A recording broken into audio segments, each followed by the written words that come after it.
So, hey everybody, welcome to the Villa Varakino Twitch live stream. My name is Matt, My name is Christy.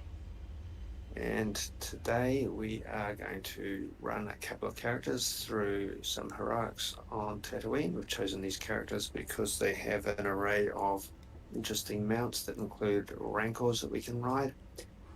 Of course, the purpose of running through some Star Wars content is just to give us some background while we have a chat about the latest episode of the Book of Boba Fett, episode 4, The Gathering Storm.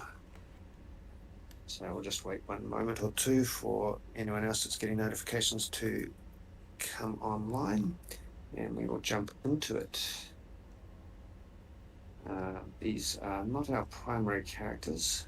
I've chosen this character who is in fact a Tusken Raider. He rides a Rancor. He also has mini Bantha. They come in random colours when I select them. I've even got a helpful Sarlacc. You got a Sarlacc on Nyridia? No, not on this girl. Okay. And I heal need from to. a Sarlacc. You need to get it. I need to unlock more of the toys, but yes. Yeah. So I'm going to have to swap around between Banthas. I love the Banthas in this game. They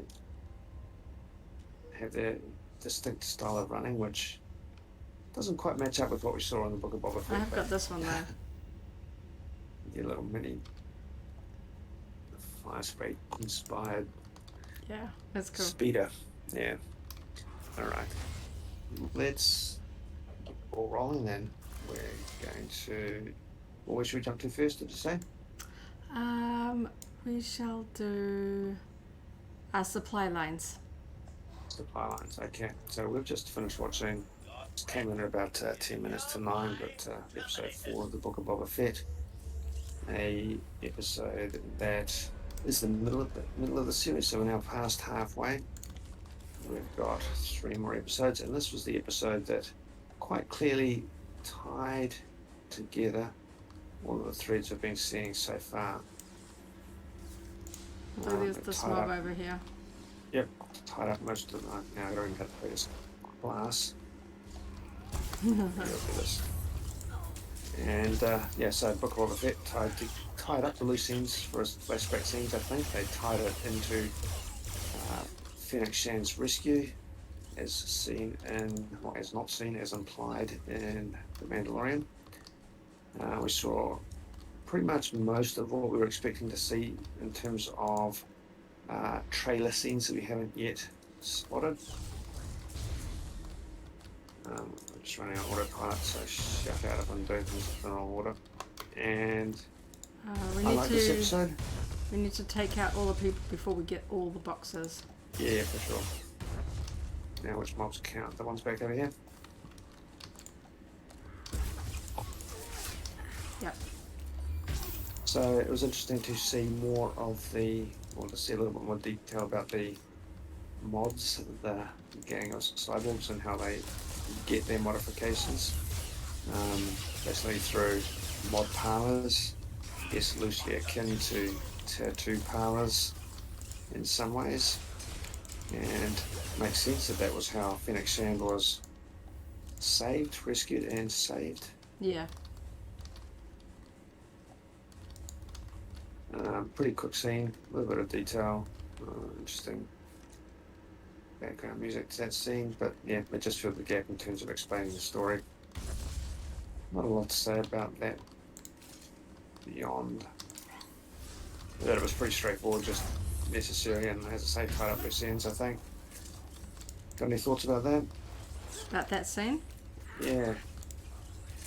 No, I thought that was quite well done.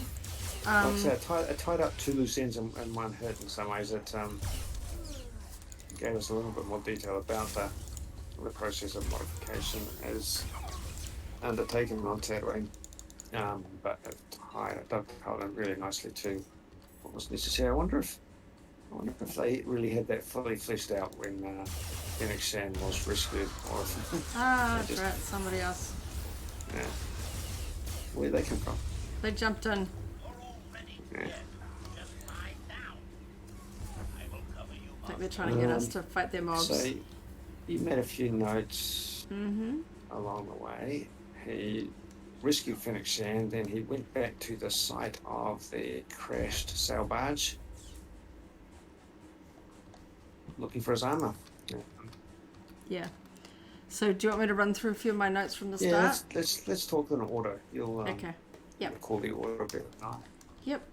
Oh, we head over here. It starts basically the opening scene was him in his Bacta tank, and then we get straight into the flashback, which is him on his bantha. We see him passing some bantha bones in the desert, and then we realize that he is in fact sneaking up on Jabba's palace. We see it over the hill. He's using his sniper rifle scope to kind of look in. You can see all the guards walking around outside. So clearly he's going to need a bit of help to get at this. Don't necessarily know what his plan is at this point, but he's obviously going to have to go away and think about it. He has a campfire sitting there feeding his bantha, which is very cute, refers to her as old girl, which I appreciated because so often the banthas are just kind of in the background getting shot, collateral damage. So when they're eating at the campfire at night, he sees a bright flare on the horizon. Yeah, that was a good time. So that was clearly literally happening in the same time as the Mandalorian Din Djarin's episode, his encounter with Fennec Shan on Tatooine. Yeah. That was the next way to put it. They were riding towards Fennec and to sort of using flares to sort of blind her night vision scope so that they could make their sort of approach without her taking them out. So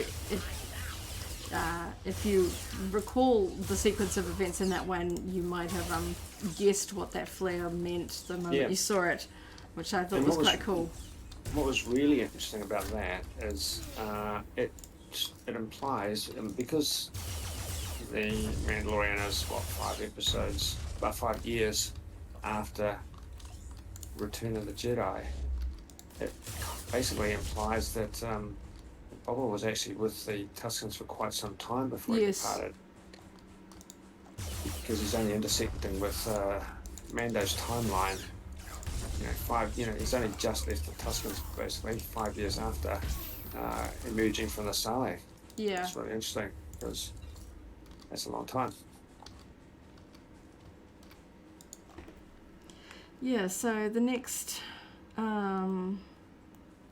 so by the time he sort of gets to the location of the flare, it is that sort of very minimal end credit scene where he walks up and finds Fennec sort of left for dead on the sands of Tatooine, as he says in the trailer describing himself. So he picks her up, carries her to his bantha, takes her back to the city. He finds a cyborg gang, but they're not the same characters that we've seen before. No. So we assume that these are... Am I wrong? Did that feel like Mos Eisley? I believe he later on references the mod parlor on the outskirts of Mos Eisley. Yeah, that's right. So that's a little bit, it's not the same city, not the same gang as the other ones, but obviously this is a similar kind of...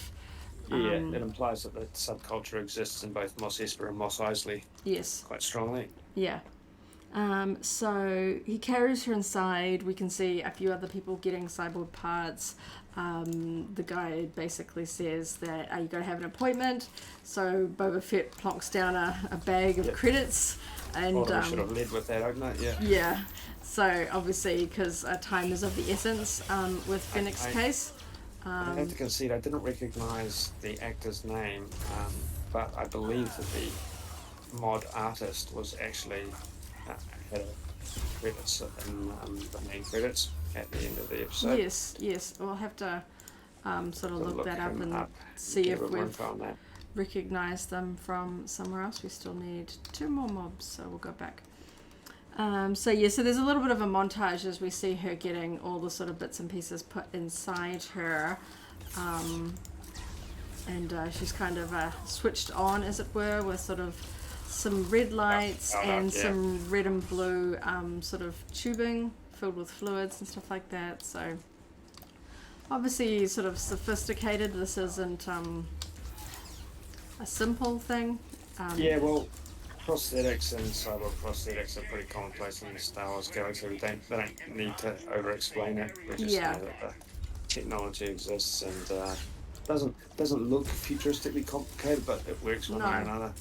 And that's just established in the Star Wars universe, so we don't need to overthink that. No, there were certain elements to the mechanisms that make me think of the little silver movement pieces inside Luke's wrist. Is sort of putting in these sort of silver rods and things like that. Sort of made me think of that. Just sort of harking back to that. So we're done here. Let's go do Call Down the Thunder. So and then after that's done, she's not awake yet. He carries her out, goes back to his sort of campfire with his bantha. Not sure entirely. It's a little bit out in the desert in this one.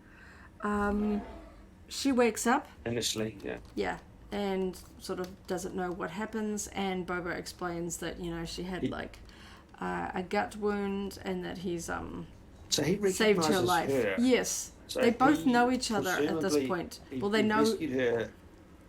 Yeah, by reputation, but he rescued her knowing that if she can be persuaded, because she is indebted to him, that she will be very useful, valuable to work with. I've got to go back and watch it, but I believe in the course of the conversation, he brings up the fact that there is a bounty on her, or she does, I can't remember, but he doesn't seem surprised. He is aware of that, because she says that she'll pay him double to just forget about it. He's not interested in money, he wants her to help him. Yeah. He gives her a black melon to drink. I thought this sort of interesting. He says that it takes some time to get used to it, but then after a while you start to crave it. So I thought that was interesting. I saw it mentioned online. Someone else dug it up and made the connection. But black melons have been referenced in the Star Wars comics since about 2015. So a good 7 years ago, they first showed up as being part of the mechanism of survival on Tatooine, particularly in relation to the Tusken Raiders. So they were called black melons back then. I really appreciate the pulling together of all the sort of bits and pieces of lore to really tie together, that they're not just constantly inventing new things because they can. Because most fans still kind of consider the live action kind of supersedes anything else. So they often create things because they don't want to be unconstrained, but it's nice that they're not just inventing things when there already exists interesting sort of lore and details that they can just use without having to sort of contradict or make up their own stuff. So he mentions taking her to the mod parlor on the outskirts of Mos Eisley. He knows who she is and the bounty on her. She knows who Boba Fett is and that he is supposed to be dead.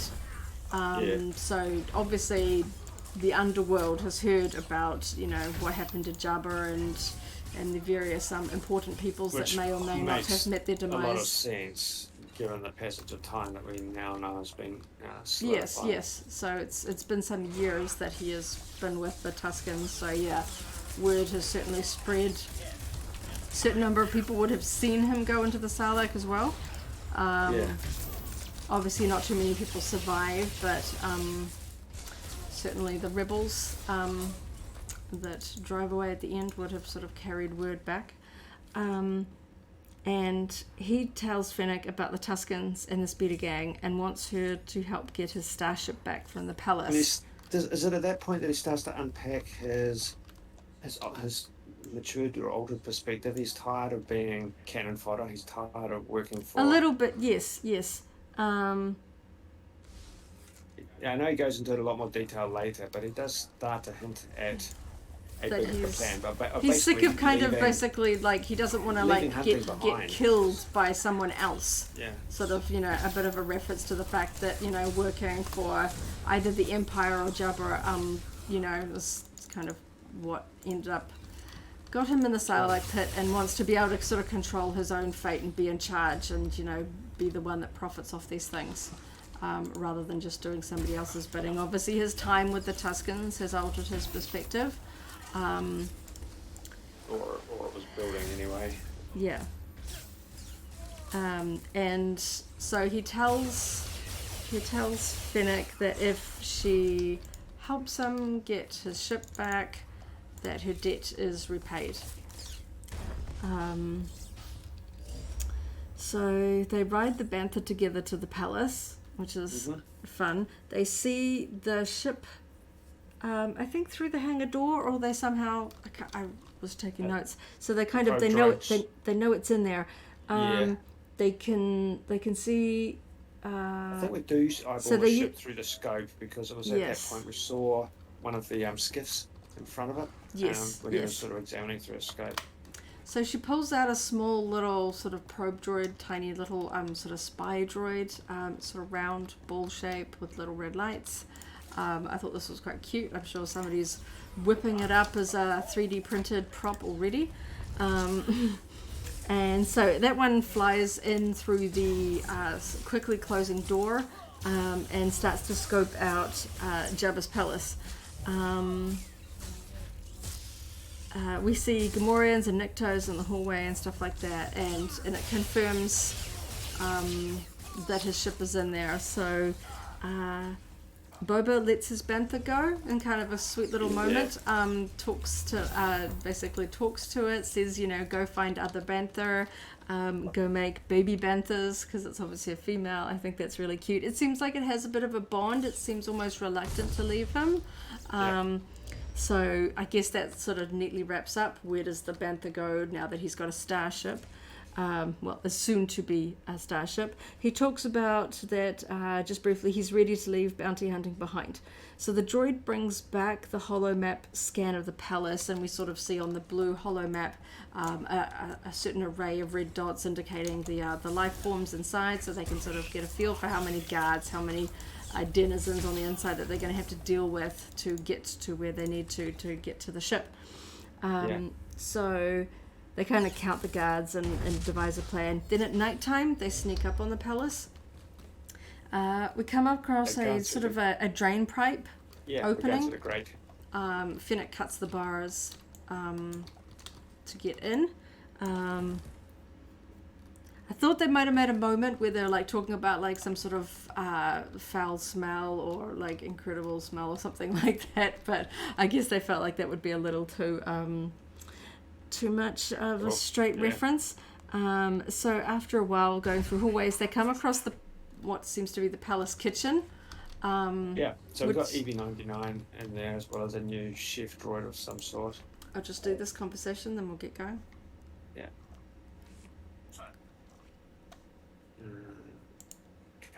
Excellent witnesses. Yes, sir.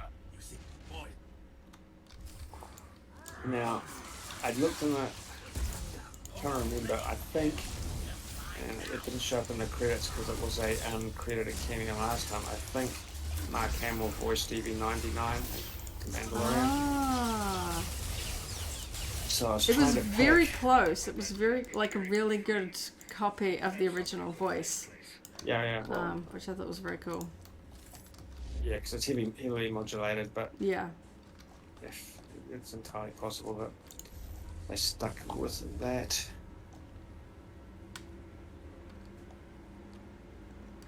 So yeah, a little bit of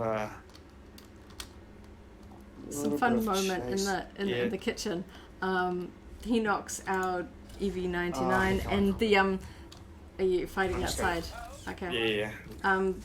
They come across like there's a sort of a chef droid that's got a whole bunch of arms, very sort of octopus chef that immediately sort of walks out from behind the table, and it's got like meat cleavers as each of its sort of arms, and starts doing sort of like a Grievous spin, which I thought was kind of fun. But swiftly dispatched by Fennec, sneaking up behind him, sort of jamming it with a knife.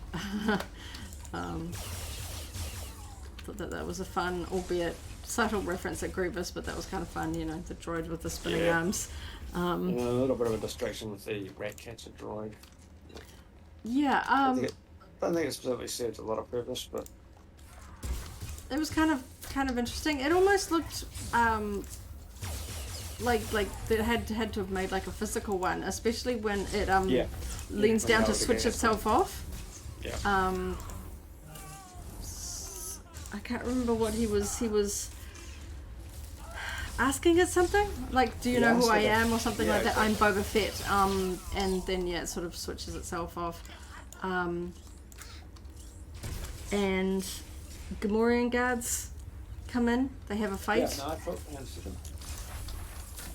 the one thing that I thought that was quite interesting about the guards at this point is that the costumes felt very original trilogy. Yes, I thought yes. A lot of the Mecto looked like they had skiff guard style padded vests and so forth. The Gamorrean guards were wearing outfits much more akin to what we saw in Return of the Jedi, and I thought that was all kind of fun. Yeah, well, it kind of makes sense because there hasn't been a big regime change, obviously, between Jabba and Bib, but he's kind of, that keeping the same outfits, the same sort of armor and gear, makes it feel like there's a shift when Jabba's controlling the palace, the territory, because obviously the Gamorreans are dressed differently a little bit. And so an alarms. Yep. Mm-hmm. Yeah, one thing that kind of struck me, because we saw basically a hollow map of the entire palace, and we're getting a feel for the basic layout as they move around. It doesn't feel quite as big as it almost did in the original trilogy. I know that it is. It's basically, but because we didn't see much, it was just left to the imagination. But I'm getting a feeling there's rooms upstairs, there's a Rancor put downstairs, there's dungeons and a kitchen. But I think it is quite a finite space. It's not gargantuan.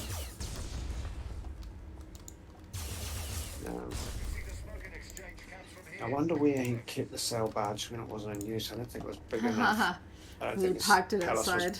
I don't think the palace was big enough to sort of house that. They had skiffs inside in the hangar that the slave one was in, but I don't think there was enough space for a full sail barge. So presumably that's just parked and used as required. Yeah, I'm finding the internal layout of the palace kind of interesting, and as we get a feel for it, there's not that much upstairs. We later see the scene where Fennec and Boba are looking out from the balcony, and so that upstairs room is all kind of finite as well, just a large circular room. Yeah, well, we know that the stairwell leads directly down to sort of the throne room because of the fight with Chris Anton last week. So when they're fighting in the kitchen, the alarm sounds and a lot more guards come running in. And then we get into a really good firefight where we see Fennec really showing off her sharpshooting skills, which was quite cool. I was really enjoying the soundscapes, the sound effects from all the weapons and goings on during a lot of those fight scenes. There was a lot of recognisable weapon sounds and so forth that I fully appreciated. We'll go do Jawa trade. Yeah. So we see Fennec really being a sharpshooter here. She's sort of taking people out one shot. And so she's kind of running distraction while Boba runs off to his ship and climbs inside. We see Fennec using a poor gonk droid as basically an explosive device, shoots it and blows it up to take out some people that were sort of hiding, well, not hiding as such, but behind it, basically exploding a bunch of people by using the gonk droid to blow it up. So poor gonk droid. And so Boba gets in, he manages to switch on his starship, fires up the engines. As we see him sort of trying to fly it out, he knocks over a skiff that was sitting in front of it, sort of scratching against the walls in some of the shots. It did a fair bit of damage. Yeah, because they haven't figured out how to open the big door yet, so he's like trying to figure out how to get it out. And so here's where Fennec sort of really helps out, proving her worth to Boba Fett. She's on the ramp to the sort of cargo bay area of the ship. She's fighting off Gamorrean, and then I think it's a Nikto that climbs up, and she figures out that she spotted the pulley that would the counterweights that would pull the door. So she sort of jumps into the ship just as she's firing that, releasing that, drops the door, or raises it. I can't remember which round it was, so that they can get out, and then so he's able to pilot out, and then they're free. So it's fun to see him back. I mean, yes, we did see him in The Mandalorian, so it's not a new concept, but we've been sort of waiting for this moment. We know that he gets his ship back, so it's been sort of satisfying seeing the progression of the storyline. Yeah, a couple of conversation points that fully wrap it up. He does say that he's got a few loose ends to tie up, a few debts to settle. Yeah. And he asks, and he indicates to her that, you know, he needed her to help him get the ship back. But beyond that, she wasn't indebted to him. Yeah, he says, he asks where Fennec wants to be dropped off, that her debt is kind of settled. And he should go along for the ride. Should come along for the ride. He says the ship's in a good shape, little rusty. And she was like, well, you know, there's plenty of places, and, you know, I can't remember if she says Mos Espa or Mos Eisley, lots of places to get it fixed. But he comments that he doesn't want to get somebody else to fix it. He will do it because he said that there's like value in people thinking he's dead, which I think might come into play. Because obviously he's a well-known character in the Star Wars galaxy, so it'll be interesting to see if there's somebody specific that he doesn't want to know. Like, is it the Empire? Sorry, I'm just going after the loot box back here. Yeah, although, when you said that, I was just wondering if that was all for the sort of flashback timeline, or if that actually pertains to the current era as well, because he's certainly not hiding the fact that he's around on Tatooine. I think. Yeah, that's true. He's telling everyone his name, you know, do you know who I am, etc. I think he's, so I'm not quite sure if that was just something that was necessary in the past while he was starting to get re-established and so forth. Okay, so I better run around and pick up beams. Have you started doing that? I have now. There you go. Yeah, so I really like this sequence. Obviously now he's got his firepower back. First thing on his mind is revenge for the Tuskens, and this was a really satisfying scene. He's flying out over the sands and spots the swoop, the Nikto Sand Riders, the Kintan Riders, and obviously he's got a pretty powerful ship now and sets about mowing them down. Well, it was an interesting reveal because it started. The opening of that scene was basically taken, was where the scene for the trailer was, but they obviously clipped it, edited it, so that the you couldn't see it fast rate was not seen in the trailer. Yeah. You kind of detect that there's something off there in the distance on the skyline, and then it comes in, and it's really quite fun. I've always enjoyed seeing Star Wars starships in atmospheric flight, and they really played heavily on that, having them, you know, sort of real ground level, close, you know, low altitude flying, which really implies skill, implies capability, but also looks really cool. Just looks straight up ominous. The slave one coming in there behind the swoops as it got pretty close and took them all out, and used the front cannons and used the least one. Sort of like the missile that he uses. Missile, yeah, it looks like the one that he fires after Obi-Wan's ship in Episode 2. It's got more of sort of a tracking one, so he wants to make sure that the sort of the head of the gang is like dead. Yeah, so they intentionally didn't burn the use of seismic charges here. Yep. Yeah. Save that for later. We'll get to that. Yeah. So they go to the next thing we know that we're flying over to the wreck of the sail barge, and we see the Sarlacc pit.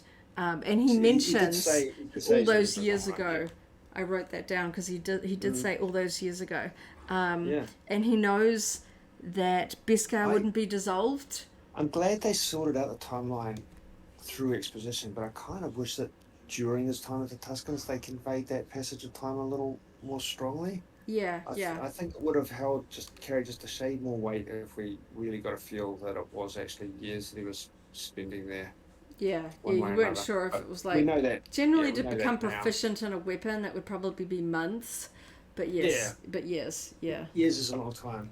yeah. So I think the emotional weight of that massacre hits even worse now. Yeah, So he's peering into the Rancor, seeing if he can the detect it from his ship. Sarlacc. Quite a Rancor, Sarlacc. Yeah, Quite a cool scene though. yeah. Again, that just low altitude flight. Yeah, Towards so the he gets like extreme. he sort of rotates it down so the cockpit is like directly looking straight down in the Sarlacc, which is really quite cool. And I had the feeling like we start to see the teeth, we start to sort of see the inside deeper down, and I had a feeling this was where they were going to put a jump scare, and yeah, then we see the beak. And then it jumps, that it's sort of being awoken. I mean, it's kind of like a bit of a trap creature, I guess. It needs to lure prey closer to it because it's not really moving in the sand much. So I guess that's part of its thing, to sort of lay in wait and grab things opportunistically. Yeah. So it just reach starts his tentacles. attacking Slave One, which I thought was really fun. A little bit of sort of like the Space Slug, Empire Strikes Back vibe, you know, sort of grappling with something. You know, in your starship. The tentacles kind of start wrapping around it, kind of trying to get into the sides where like the wings attach and stuff like that, and the beak is sort of attacking at the windscreen, as it were. Yeah. And Fennec manages to climb up and push the button, which drops a seismic charge, which, because they're not in space, it doesn't float, it just kind of falls, and manages to kind of fall past Slave One down into the Sarlacc, where the beak grabs it and sort of pulls it into its mouth. Yeah, the seismic shockwave basically takes place under the sand, so you kind of see the flash of light, but you can kind of see the shockwave radiating out from the center of the Sarlacc pit. Yeah, which is really fun because we've seen it in space, and then we saw it in atmosphere in The Mandalorian when he takes out the TIE fighters on Morak. Yes, Yeah. that'd be right. So and I like that little note at the end where he just says to Fennec, "Don't touch my buttons," which I thought was kind of funny. So he says, "Next time, don't touch my buttons." And so the next shot is him climbing back out of the Sarlacc pit via a rope. He looks a bit sticky. He's clearly been down in there. Obviously, it's not as hard to get in and out now that it's dead. It's not going to sort of grab him in the same way. So clearly punching out the way that he did before didn't kill it. It just sort of hurt it. I figured like, you know, the wound the size of a person probably wasn't going to kill it, considering some of those old sort of reference books describe just how much body there is beneath Under the sand. Yeah. So that was kind of fun. But now it is well and truly dead. Yeah. Kind of a bit of a revenge moment as well, you know, because it nearly tried to kill him, and he's obviously got a beef with people trying to kill him. And there's a couple of other very pertinent conversation points, because Fennec does say we need to get you back to tank, doesn't she? Yes. Yeah, she understands that, even his new excursion might have left him with, you know, some sort of skin damage or any other kind of toxic residue. And he knows that his arm is not down there. So then it's an evening scene, campfire. They're still parked by the wreck. Fennec asks if he's serious about forming his own house. And then he reiterates and elaborates on he's sick of working for other people. He talks about he's sick of, tired of, doesn't necessarily say bounty hunters. I think he says people like us dying because of the idiocy of others.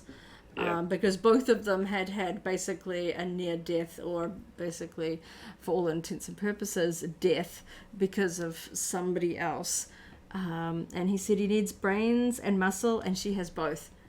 Fennec counters saying she values her freedom, and would rather just sort of like help whenever she wants to, but he says he can offer loyalty, and would said that he would pledge his life to protect her. She worries that his time with the Tuscans has made him soft. He says no, that made him strong, and you can only get so far without a tribe. So he's really So, like I say, this is a middle of the season episode, and it's served the purpose of tying up a lot of loose ends. And I think even those conversations really do that. They serve the purpose of explaining why his goals are different, why his mindset is different. It's kind of implied that it's taken place partly because of his time with the Tuscans, but when he articulates it, personally, it becomes quite clear that he's got something's been eating away at his mind for a while, during and or pre-Tuscan time. And clearly he's on a different path now. He's not a hunter anymore, and he sees a path forward that really involves taking control. Yeah. Just a side note, let's go do prison labor. Let's do that. Yeah.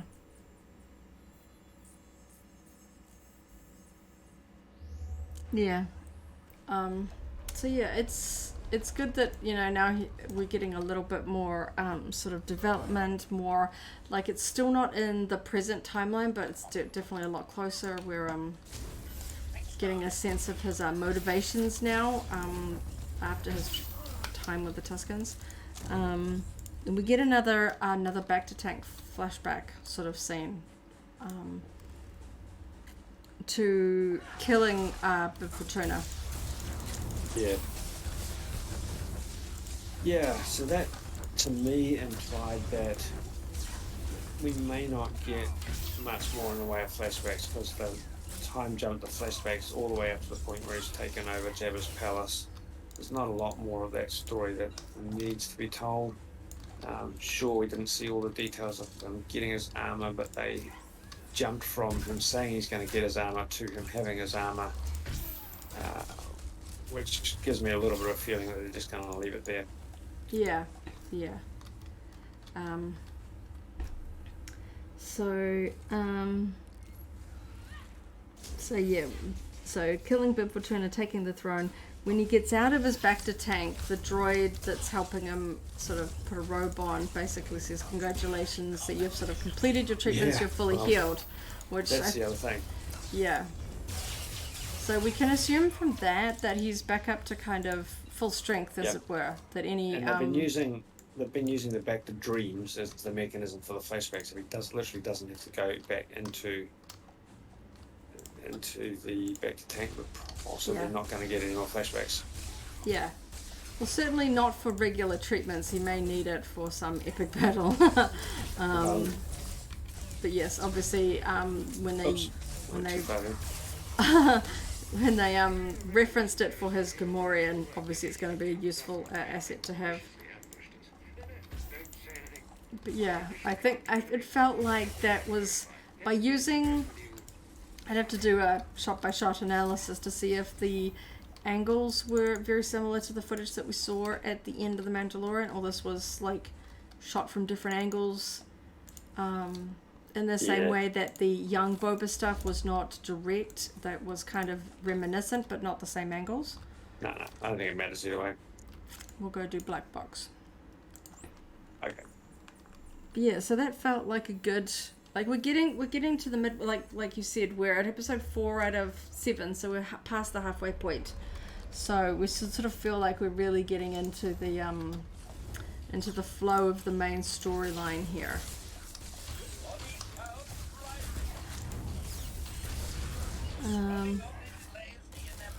So where'd that get us to?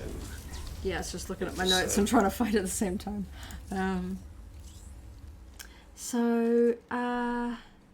I can't remember who said it, but I wrote down that there is no sign of the mayor, and war could break out.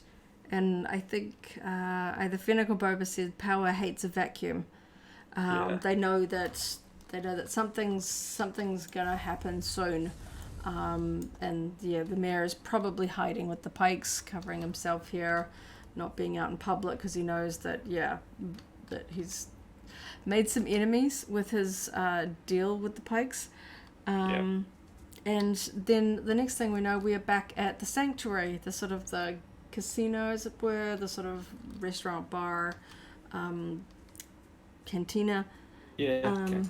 And these were some really fun scenes. We see, The focus, we knew that Tim at Boba Fett had come in the door, but the focus wasn't on him. He was on the focus was on the fact that Chrysanthemum was here as well, imbibing perhaps a shade too much. Yeah, looking a little bit grumpy, sort of deciding to have some drinks to distract himself. We've got somebody over there, so we're going to come down here. And of course, something that's taken his eye is all the Trandoshans seemingly having success at the gambling tables, or at the very least enjoying themselves there, and it's starting to really rile him up before he finally decides he's not going to take it anymore and do something. So we get another fun sequence of him fighting. Yeah, just a bar brawl, people thrown around over tables. Yeah. Obviously, Trandoshans are feared hunters, but these ones look like they are, possibly wealthy. They look like they're somebody that have been successful in life and are sitting back and enjoying the success of life by enjoying sort of drink and gambling and stuff like that. So that's obviously annoying him. Maybe he sees them as weak. Certainly sees the opportunity to feeling like he needs to prove himself or something, because maybe he's just been to as well. Because he's maybe feeling a bit burnt that he got captured. Certainly within certain hunter cultures, we know that that's seen as like a big sort of a big hit to your honor.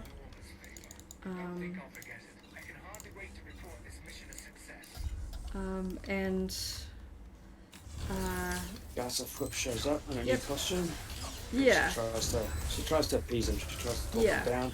She mentions his history a little bit, talking about he was like a champion in the arena and stuff like that. So we know that he was fighting, which is kind of interesting because in this game, in SWTOR,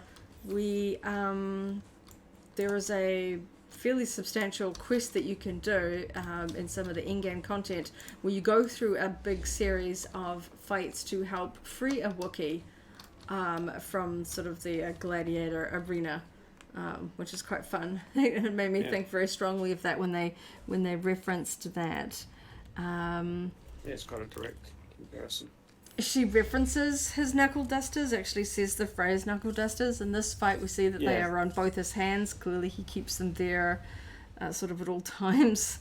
And she basically tries to talk him down. We see that Boba Fett is in the corner, sort of with his helmet off, observing this interaction. And then you can see Chrysanthemum kind of considering what she's saying to him, and then decides that he's gonna she says that she'll clear his tab, so she's that she's almost bribing him. He's got an extensive tab in the cantina. She'll clear the tab if he just lets things settle peacefully. He decides that he'd rather just pay and follow through on his threat. And does sort of we see a classic sort of Star Wars shot of one of them hitting the floor, and then his arm is decidedly separate from his body also hitting the floor, which was fun. And we see Garza call out to the Ortolan. She calls him Max to sort of basically start up the music. So I think that definitely confirms that is Max Rebo, that they've figured out that yes, he wasn't, or somehow got off the barge. Maybe he was on a coffee break or something, wasn't on the barge at the time of the incident. So I think that's fun. I think fans will appreciate that. And then, of course, Chrysanthemum walks out, and Boba Fett walks out to go talk to him. So I have here, basically, he said, looks like you could use a job, or something to that effect. Yeah. So we'll go to the next one. So I guess we can assume that we have not seen the last of him. That rather than being subservient to Boba, perhaps he will enjoy sort of being of some use, because clearly he's a bit listless with his unemployment, no way to kind of prove his strength or excitement or anything like that, because he looked pretty bored and not very happy with his lot in life inside the sanctuary. So I was kind of hoping that we'd see him team up with Boba. I think that'll be really fun, or at least, you know, be on his side for the upcoming conflict, whatever shape that may be.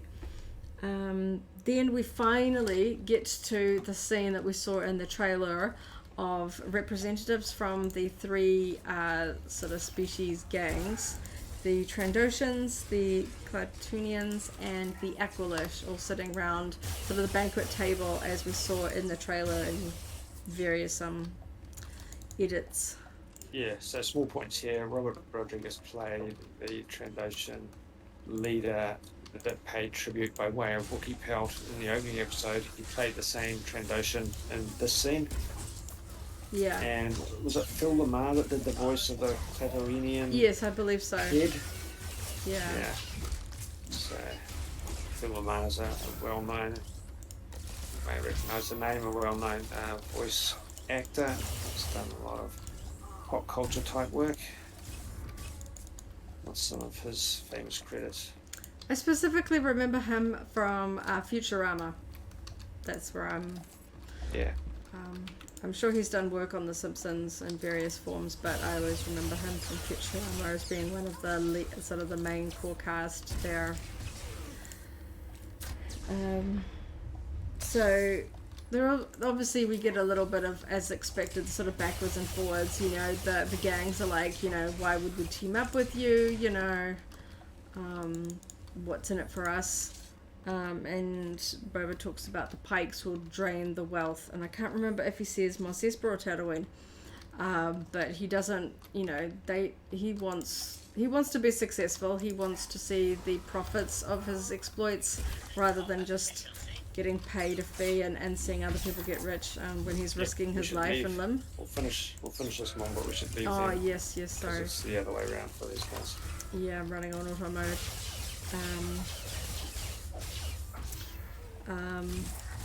And I can't remember which point in the conversation it happens, but we are made aware of the fact that the I think they say, why should we follow you? Yeah. Why don't we just sit here and take it anyway? Yeah. And then it's revealed that they're sitting over the Rancor pit. Yeah. And so we see the grate that is in Jabba's throne room underneath the table, and the Rancor claw is kind of gripping onto the grate, so it's definitely a little bit more lively than the last time we saw it. We don't get an interior shot, we just see the claw, but we don't obviously need to see it fully to understand, and everyone else in the room understands the implied threat there, because they all kind of jump back from the table for a bit. And so he wants them to join together against the Pikes. They seem reluctant to do this. So they're like, what's an alternative? So Boba presents to them that he would accept it if they simply remain neutral if the Pikes ask them to betray Boba Fett. That basically just don't work against, like, stay out of my way. I will take on the Pikes. Just don't team up against me. A little bit. I was assuming we were building up to a big conglomerate mercenary army. Kind of surprised me that none of them wanted to be involved at that level, and that he accepted that. For them just to stay out of the way. Perhaps we will see him take over fully and completely because they are not loyal to him. Yeah. That they don't want to show force or go up against a rival syndicate. I mean, considering that they don't seem to be doing much to go up against the Pikes, they don't seem to care too much about the Pikes coming in. They're not defending the territory, because later on, Boba makes a comment saying, like, they'd be stupid if they don't realize that the Pikes will just replace them or like take over completely for Tatooine. But he says it's in their best interests for him to defeat the Pikes so that things can go back to the way that they were.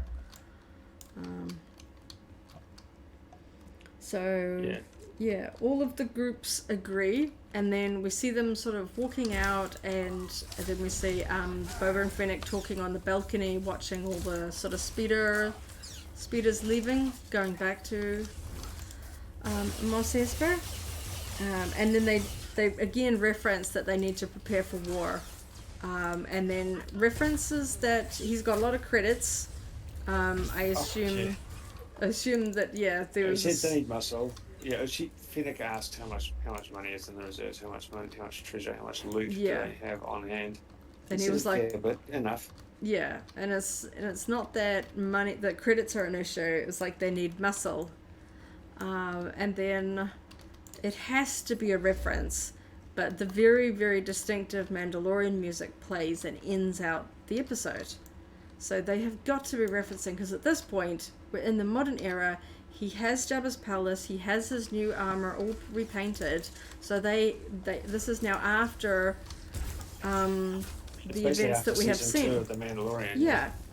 So we know that the Mandalorian doesn't have Grogu in his care anymore, so he's a little bit more free to travel around.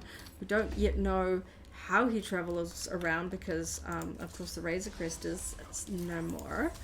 But that has got to be a big reference. Like, they've been very careful to have music that does not sound like the Mandalorian music. You know, it's not an accident. The title music for Boba's show is very different. You know, they've been very, even to the point of not really having the same composer. I mean, I can't remember his name off the top of my head while I'm concentrating. Was the main theme. But he doesn't do the score, and it feels like, like there's been a definite difference in the music. Very fitting for the Book of Boba Fett. Yeah. I thought it was, so let's go with the fact that it's probably going to be that Mandalorian or more than one Mandalorian showing up in the next episode. I'm kind of surprised that they gave it away to that level. I think that at this point, now that they've got all of the kind of the back history done, I think that they might need to drop in a little bit of a, not quite a shock sort of drop, but like some of the Mandos. Yes, bringing in something. Play your hand. Yeah, because that was obviously, something that fans really enjoyed about the Mandalorian. These big sort of gasp moments and stuff like that when something new was revealed.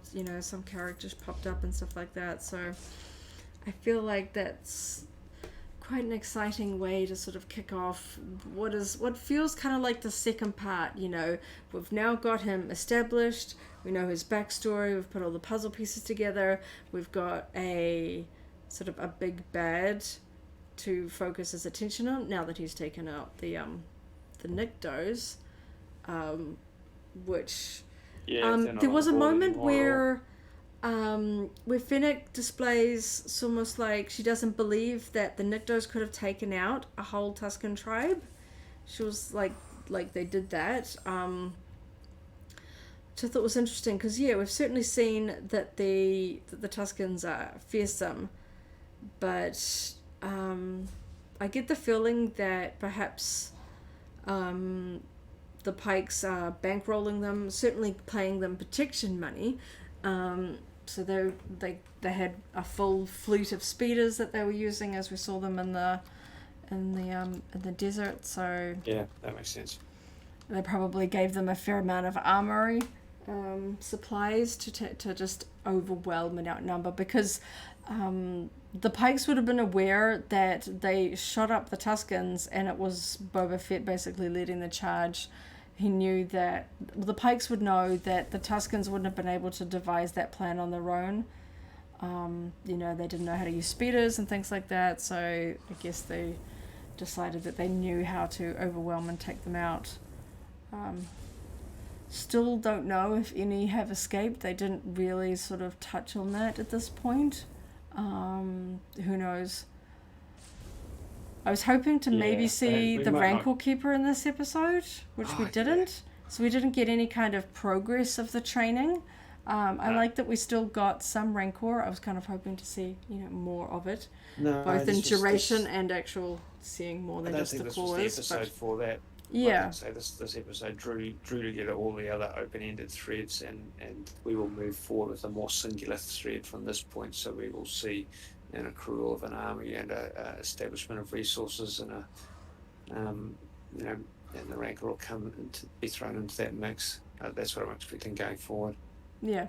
I kind of, like you were saying, like it was a little bit surprising that Boba was like fine with the three sort of gangs just being a bit, we're just going to stand back and let you fight, because there's a certain element to what we've seen in the way that they dress that kind of make me think of like Bib Fortuna, that they've Yeah, kind of gotten they're wealthy, soft. they've gotten soft. Yeah, they're the ones that kind of sit back and let other people do things, and they really don't, kind of like the That's Huts, they exactly don't want to well. get That's drawn exactly what into the Boba Fett. fight.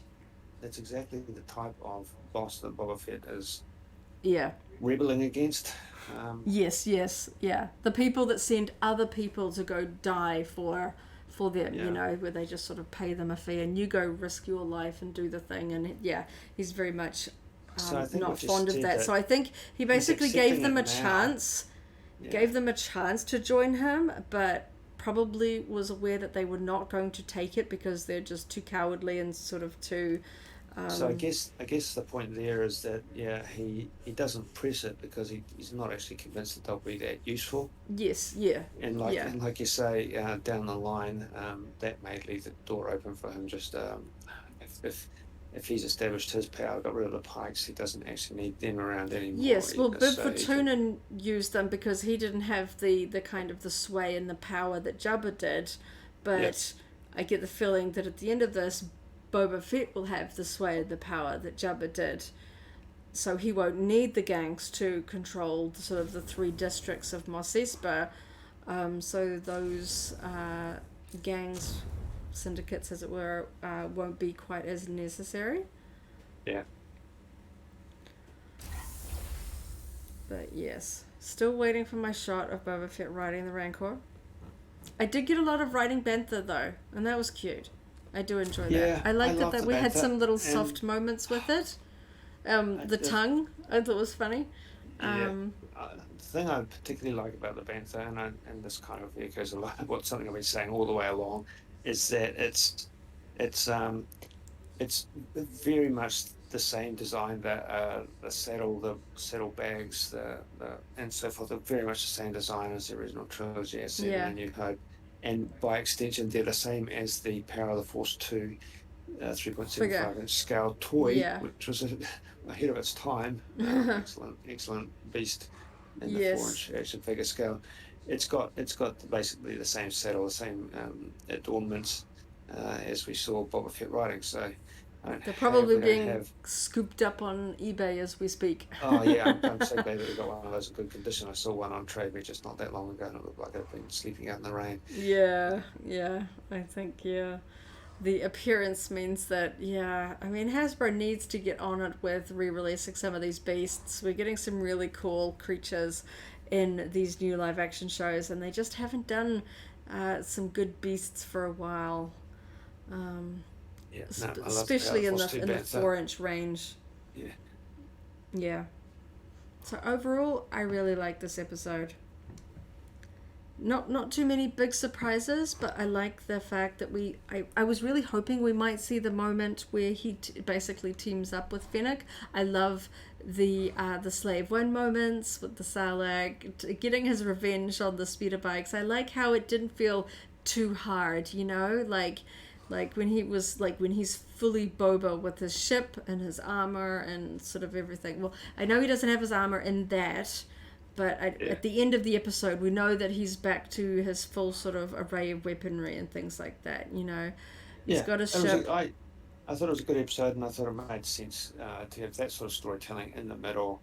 We didn't have prolonged stunt choreography fight scenes, but we had actually Yeah. a few action scenes. We had a gunfight. We had some cool Yes.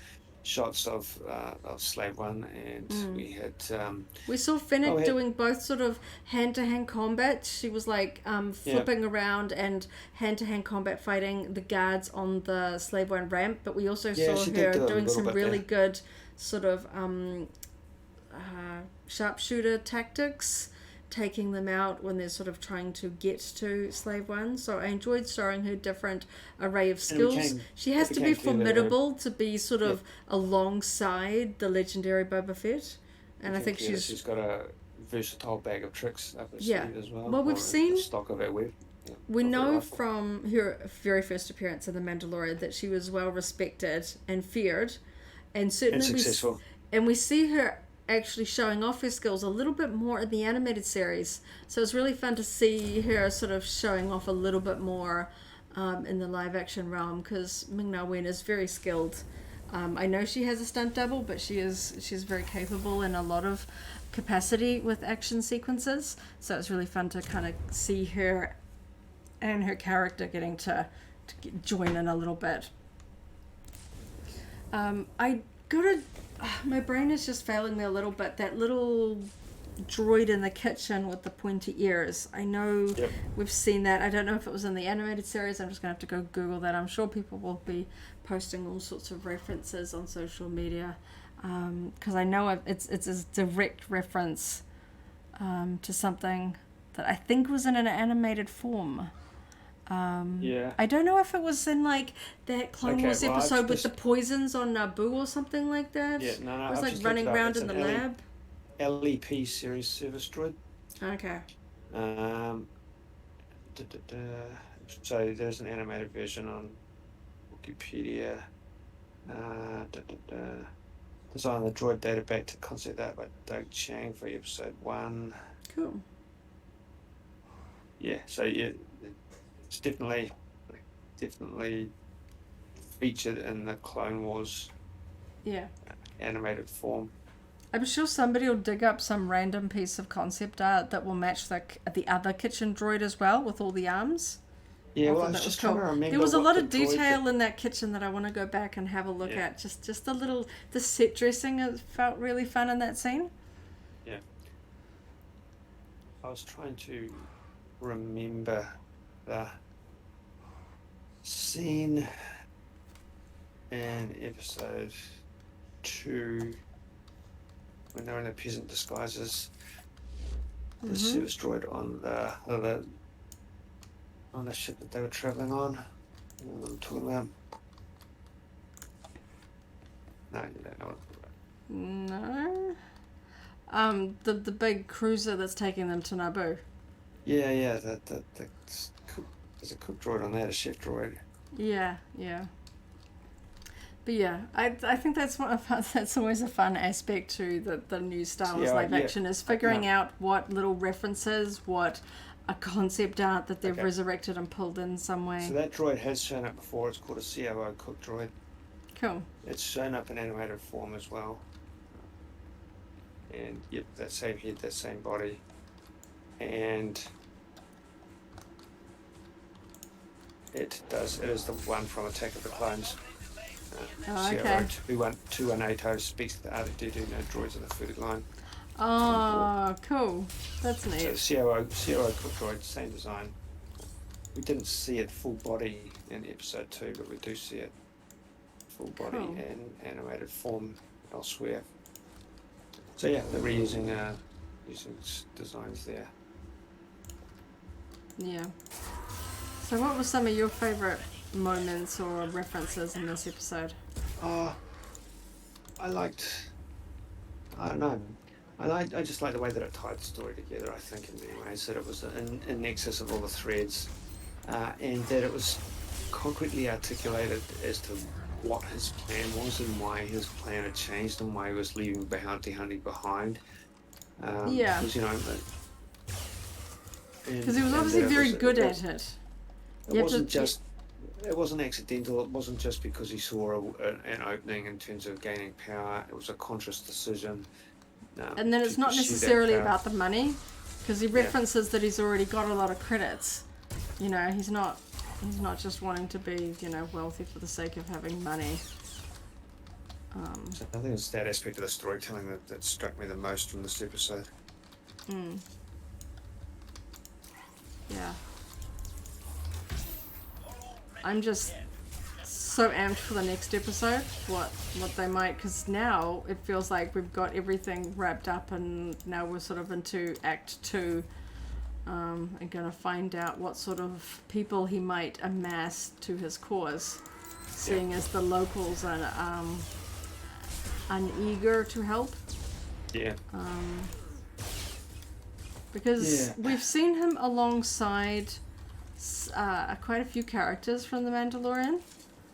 That music makes it feels like maybe they're referencing Din Djarin specifically, but who knows? Maybe considering the tenseness between him and Cosca Reeves and Bo-Katan, I don't immediately see them showing up, but perhaps they could be convinced. Who knows? Yeah. I think we're going to get a significant change in tone overall. It'll be interesting because if this is set where we're up to now is after the events of season 2, I guess they've got to be careful about how much is said. I mean, I know that they'll have this all very carefully plotted out because they'll know exactly what's going to happen in season 3. But yeah, it'll be interesting because they'll know that fans will be trying to deduce any kind of snippets about what might have happened, assuming that there is going to be some length of time between season 2 and the first episode of season 3. I'm very glad that there is no delay, that they are filming that now, which is very cool.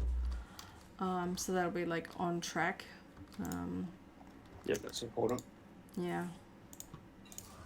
Okay, I think it might be time to go and actually watch it again though. We'll follow our tradition of talking about it, then rewatching it, because talking about it makes us think about what we really need to see again and check again. Yeah. I know I'm scribbling notes so I miss a couple of things because I know that just like trying to remember all the details straight after you've just watched it while your brain's trying to sort of absorb everything, there's always some cool detail I miss. So I'm scribbling down notes, trying to make sure I don't forget anything, trying to sort of reflect on it. But yeah, I do end up looking down for a couple of moments. We've wrapped up Tatooine, so it's a good point to call it. We've been talking for an hour. Let's go back and watch it again. We talk about the episodes in the SWTOR podcast again each week once we've had time to reflect and see what's been going on online and what other details have been discovered or elucidated. So we will do that next week as well, and we'll do this Twitch stream again one more time. Oh, another time, same time next week after. Yeah, my bed is tiny. Yeah, I know. The mounts are always just a little bit undersized compared to the wildlife.